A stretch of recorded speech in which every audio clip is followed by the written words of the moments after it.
Welcome to the Wise Fiduciary Podcast. I'm Marta Hurst. If you're a plan sponsor, committee member, advisor, or executive responsible for a retirement plan, this podcast is for you. Season 5, we're doing something a little different. We're talking about the Fiduciary Red Line, the moment where you feel like you're doing the right thing, but you're not, where industry standard stops being safe and where a routine decision quietly becomes exposure. Each episode, we take one decision point, examine it closely, not from a sales or marketing perspective, but from a fiduciary one, because most plan failures don't begin with bad intentions. They begin with comfort. Let's define the red line. Today, I'd like to talk about managed accounts, enhancement, or liability. Now, if you are a follower of our podcast, you may remember that Isaac and I debated this last season. So we're going to take a little bit different approach to it this time. But if you didn't watch that episode, you should, because I love all the me and Isaac banter episodes. Yes, I love banter. And in my opinion, if fee compression brought anything to our industry, it's the addition of and more promotion of some of these extra features within retirement plans. And one of those is managed accounts. So when a provider can't charge more for the record keeping or administration because of the pressures and concerns about costs, then somewhere in there, we get managed accounts as an upsell.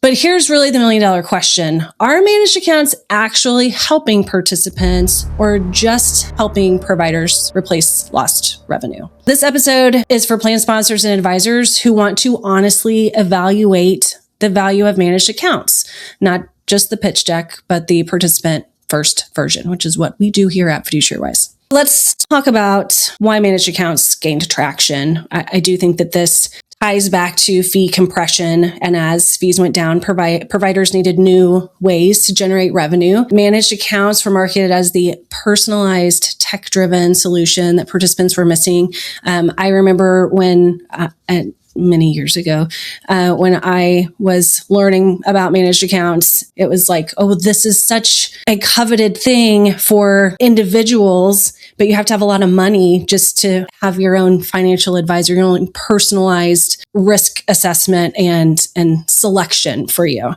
So it was really kind of pitched as this, rich people do it, you should do it too. How do rich people get so rich anyway?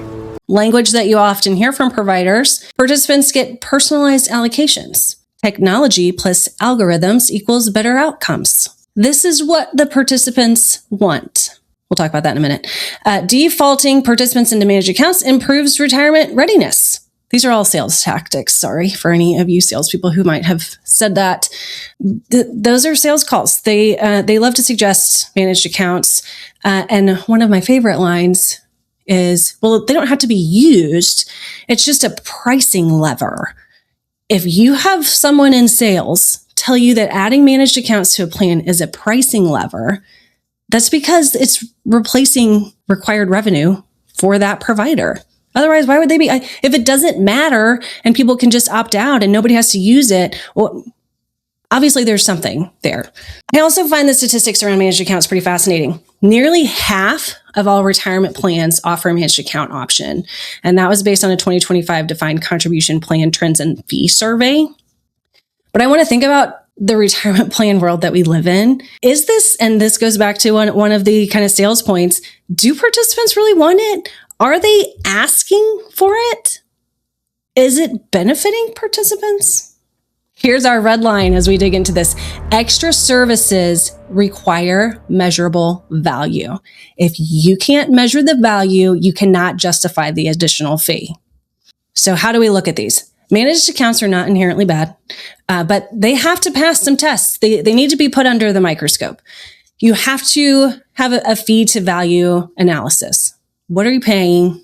What are you getting for it? And then look at this from a participant first evaluation.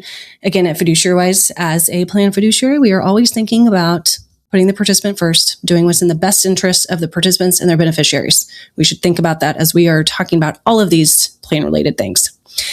If neither of those things can be demonstrated, then the program is a liability, not an enhancement.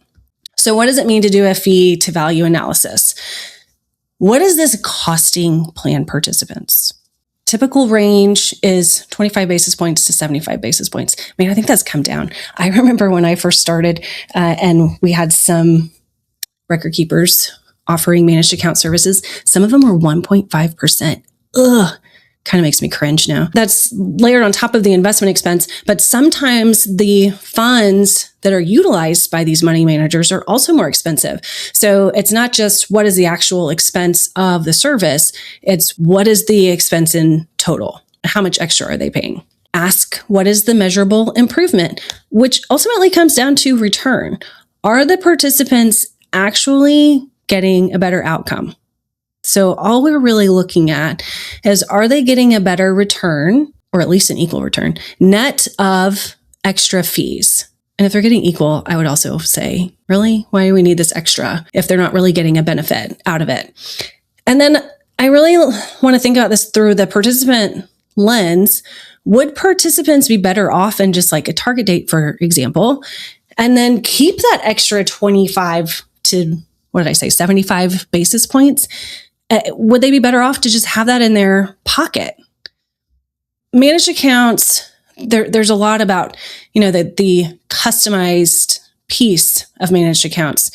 It only works if there's information to provide, because this is supposed to be a customized, personalized service. So in order for that to work, the algorithm needs data. Now, we've all seen that record keepers now require all kinds of data to get started with the plan. And so, of course, they've got their date of birth, but often there's more to it than that. So I've seen some money management questionnaires where they're really trying to determine the risk tolerance of the participant. If they don't do that part, then is it really personalized, or is it just an expensive target date fund? If the participant doesn't update salary, age, I feel like, they're going to get that in there somewhere. Savings goals. Sometimes those questionnaires want to know, like, if you're really going to a money manager outside of your retirement plan because you got a bunch of money, they want to know everything about you. How old are you? How long do you want to work? When do you want to retire? Are you married? Does your spouse have an income? Do they have retirement savings? So all of that information to build a customized portfolio is important. And a lot of managed accounts, particularly if you use them as a QDIA, which we'll get to in a minute, they have a very small subset of that information. So is it really personalized? If the record keeper uses generic assumptions, there's no actual personalization. And if the participant doesn't log in or update that information, it could be stale. These are stale. Is the benefit of that and that personalized experience really happening? So let's talk about the QDIA problem. As a reminder, the QDIA is the Qualified Default Investment Alternative.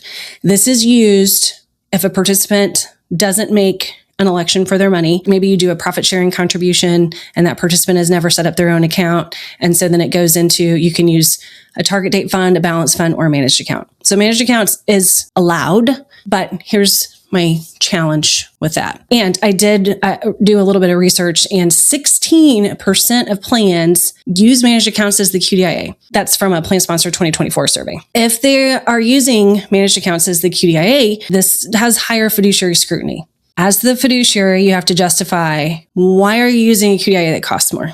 Why is it better than a target date fund? Why is the fee differential reasonable? Because again, we're looking at additional costs, not just the cost of the investments, but the additional cost to utilize it.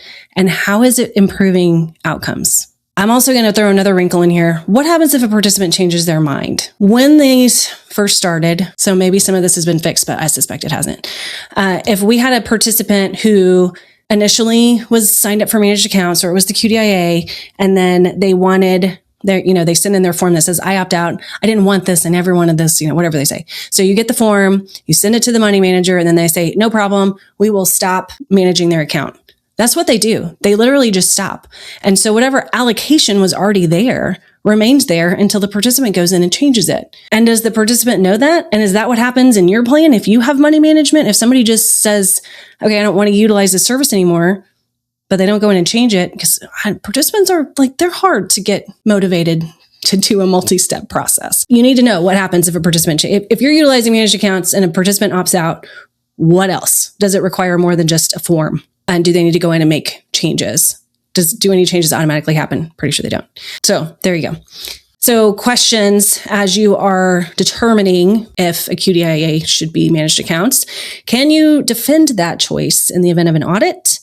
Is there documentation of a prudent process? I'm not going to lie. I think that would be really hard to do given all the things we just talked about. You're paying more. You have to justify that the outcomes were worth it. And I also feel like, with market volatility, maybe it looks good one year, but the next year it doesn't. There's just a lot of additional factors to look at from a managed account perspective. Are participants paying for advice that they didn't explicitly consent to? That's specific to if they are enrolled in that because it's the QDIA. So obviously they didn't say, yes, please, I'd like to pay 60 basis points more and have you professionally manage my account. This is, hey, why do I have to pay extra for that? That's not what I wanted. So is it an enhancement or a liability? Managed accounts are an enhancement when the fees are justified by measurable value. Participant engagement is meaningful. Oh, let's see. I really like stats today. So I was looking and only 7 to 9, depending on which survey you look at, 7 to 9% of participants actually utilize managed accounts.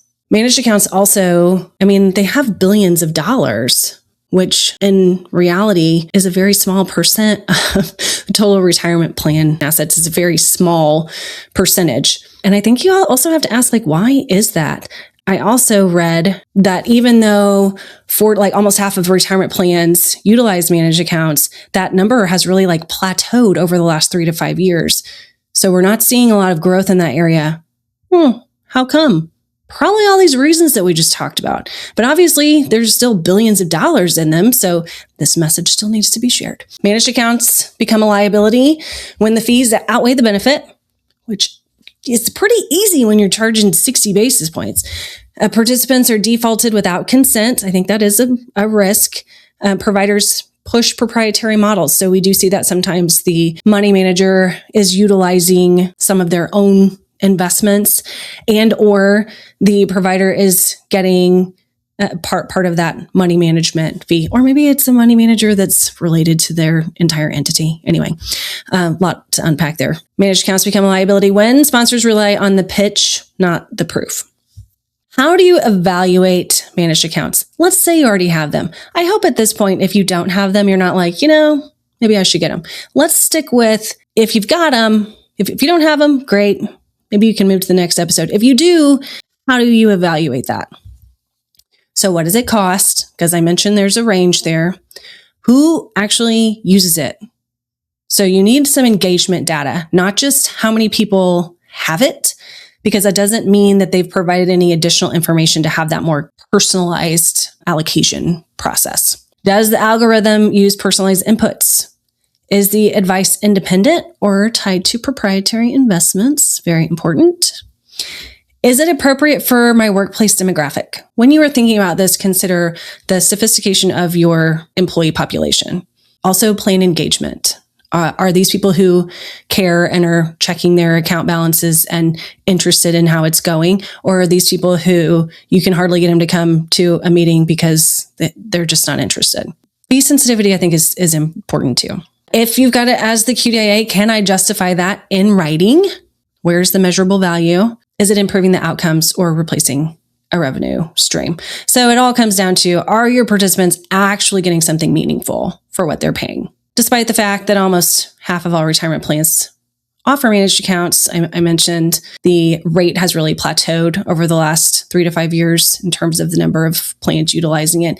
And the participant take-up rate, only 7 to 9%. Even with that being the QDIA, I don't know, to me, instead of it being well, this is what participants want, it almost sounds like, no, we don't. I don't think we do. It's a pretty small number. Here's your homework for this episode.